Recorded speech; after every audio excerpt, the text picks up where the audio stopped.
नमस्कार मंडळी, मी प्रीती. स्वागत आहे तुमचं आपल्या एका नवीन ब्लॉगमध्ये.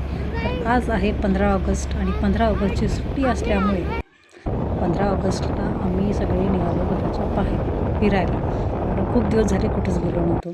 त्यामुळे दिवे घाट क्रॉस करून पोहोचलो सासवडच्या पुढे. आणि वातावरण एवढं सुंदर झालं आहे ना की काय. पाऊसही होता, थोडा होता पाऊस, जास्त काही नव्हता. पण वातावरण एकदम फिरण्यासारखं होतं. आणि त्याआधी आम्ही केला शकुंतला मिसळ येथे मस्त मनसोक्त छान असा मिसळचा नाश्ता. आणि तिथून पोचलो थेट पुरंदर किल्ल्यावर. कोणता तलाव म्हणतं काय माहिती, पाणी साठलेलं आहे पूर्ण किल्ल्यावर छान असं दुःख पडलेलं होतं आणि मस्त वातावरण झालं होतं, एकदम थंडगार होतं. आणि आम्ही तर पूर्ण वेळ रेनकोटमध्येच होतो. तिथून पुढे चालत गेलो आणि इथं छत्रपती संभाजी महाराजांचं वंदन स्थळ आहे. तिथं असे खूप सारे पोस्टर्स वगैरे लावलेले आहेत. तिथं त्यांची माहिती दिली आहे, गड किल्ल्यांची सगळी. किल्ल्यावर पण झेंडावंदनचा कार्यक्रम झालेला दिसतोय. मस्त वातावरण. राघव चाललाय खाली, आता पाऊस गेलाय. आम्ही आलो तेव्हा खूप पाऊस होता. हाय,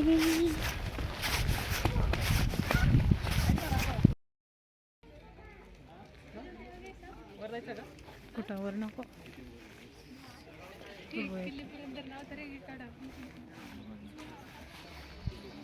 खूप पाऊस चालू होता. आम्ही रेनकोट घालूनच आलो.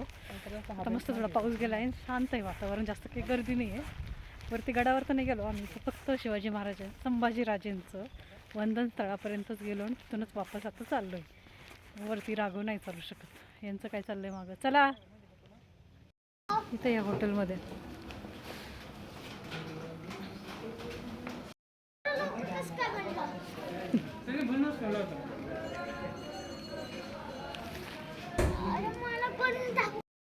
ज्या हॉटेलमध्ये आम्ही थांबलो होतो त्याच्याच समोर असे हे सारे माकडं होते. तिथंच बाजूला एक महादेवाचं मंदिर आहे आणि हे असे त्यांचं टूर्स अँड ट्रॅव्हल्स होते वाटतं, ते इथं आले होते. बरेच जण होते त्यांच्यासोबत आणि ते खूप छान घोषणा देत. आपण किल्ल्याकडं जेव्हा जातो ना तेव्हा हे मुरारबाजी देशपांडे यांचा हा पूर्णाकृती स्टॅच्यू आहे. ते पुरंदर किल्ल्याचे किल्लेदार म्हणून होते तेव्हा. आणि ते जावळीच्या खोऱ्यामध्ये जेव्हा लढाई झाली तेव्हा त्यांचा तिथं मृत्यू झाला होता आणि त्यांचाच हा स्टॅच्यू आहे. आणि ते जोपर्यंत तोफेचा आवाज येत नाही तोपर्यंत ते लढतच होते. आम्ही जेव्हा तिथून रिटर्न येत होतो ना तेव्हा एवढे लोक जात होते तिकडं किल्ल्यावर, एवढी गर्दी होत होती. बरं झालं आम्ही सकाळी लवकर गेलो आणि लवकर आमचं तिथलं सगळं बघून वगैरे झालं आणि आम्ही घरी निघालो.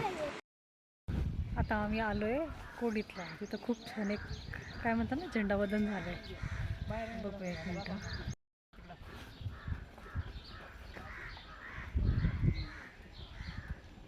मस्त दिसते.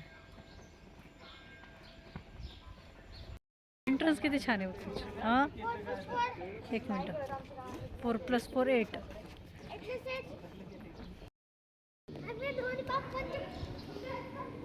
हो करतो.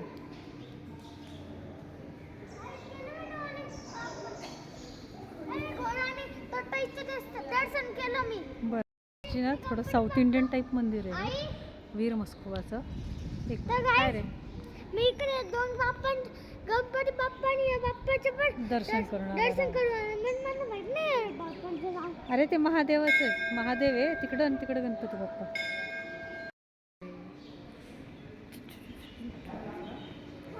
बाप्पा करू पण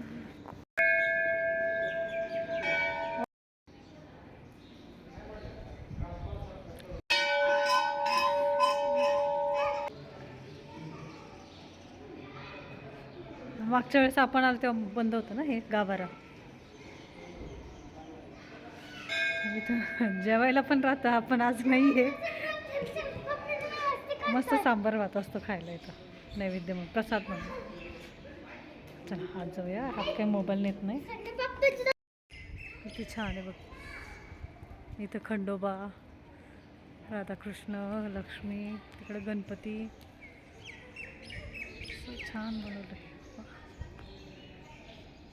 आम्ही ना आज सकाळी उठलो आणि कुठे गेलो, डायरेक्ट गेलो पुरंदर किल्ल्यावर. तिथं काय झालेलं आहे तुला माहिती का? हा, तिकडे ना लाल साईजचे माकड होते आणि खूप आम्ही गेलो होतो 3 वेळा पाऊस झाला. 3-4 वेळेस सारखं पाऊस चालू होता तिथे. हा. बंद व्हायचा चालू व्हायचा, बंद व्हायचा चालू व्हायचा.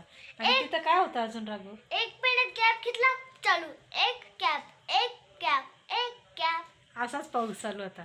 आणि दिवसभर आम्ही बाहेरच काय काय खाल्लं. मिसळ खाल्ली, नंतर भेळ खाल्ली, नंतर तिथं भजे खाल्ले, पण ते काही एवढे टेस्टी नव्हते. आणि राघूनी वडापाव खाल्ला किल्ल्यावर गेल्यावर. हो ना राघव? आणि रात्री मी नूडल्स नूडल्स नाही खाल्ले तू? नूडल्स कोल्ड कॉफी आणि ना काय बोलतो त्याला फ्रेंच फ्रेंच फ्राईज खाल्ले. म्हणजे बाबांचे फ्रेंड आले होते, त्यांच्यासोबत आपण बाहेर गेलो होतो, तिथं खाल्ले.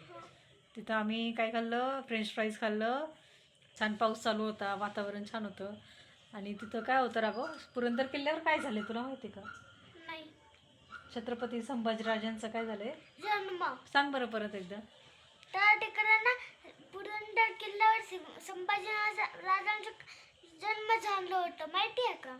नाही, आमच्या राघवला माहिती आहे सगळं. संभाजीराजांचा तिथं जन्म झाला होता. आणि तिथं छान त्यांनी त्यांचं स्मारक वगैरे तयार केलंय.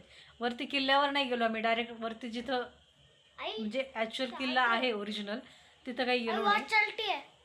कारण राघव काही चालला नसता एवढा. आणि पाऊस पण होता. वरती जर गेलो असतो ना अजूनच पाऊस असता. त्याच्यामुळे आता नेक्स्ट टाईम जेव्हा जाऊ ना आपण तेव्हा वरती जाऊ. ओके. पण तिथं मोबाईल वगैरे काहीच अलाउड नाही. मोबाईल कॅमेरा सगळं तिथं. आर्मी कॅम्प आहे जास्त तिथं, म्हणजे आर्मीचं काय प्रशिक्षण केंद्र असं काहीतरी आहे तिथं. त्याच्यामुळे तिथं मोबाईल वगैरे काही अलाउड नाही करत. खाली करू शकतो जिथं ते वंदन स्थळ आहे संभाजीराजांचं, तिथपर्यंत मोबाईल अलाउड आहे. त्याच्यावरती जर जायचं असेल तर मोबाईल आपल्याला कनेक्ट करूनच जावं लागतं वरती. त्याच्यात मिलिटरीवाले काकांना गोळी मारून टाकता. गोळी मारून टाकतं डायरेक्ट. तिथं झेंडावंदन वगैरे पण झालेलं होतं. किल्ल्याचं जे मेन बुरुज होतं ना, मेन गेट, तिथं पण होतं. आणि एका ठिकाणी पण अजून एका ठिकाणी काय होतं काय माहिती, आर्मीचंच होतं काहीतरी क्वार्टर वगैरे. तिथं पण एका ठिकाणी ध्वजारोहण त्यांनी केलेलं होतं. छान होतं, मस्त झाला आजचा बेत. आणि आता आम्ही डाळ भात खाणार आणि झोपणार. मग आजचा ब्लॉग इथंच एंड करूया. तर भेटूया उद्याच्या ब्लॉगमध्ये. तोपर्यंत बाय बाय. Bye bye. आणि अजून चॅनलला सबस्क्राईब केलं नसेल तर सबस्क्राईब करा. लाईक आणि कमेंट पण करत जावा. आणि असेच छान छान व्हिडिओ आमच्यासोबत बघत जा. Thank you for watching. Bye bye.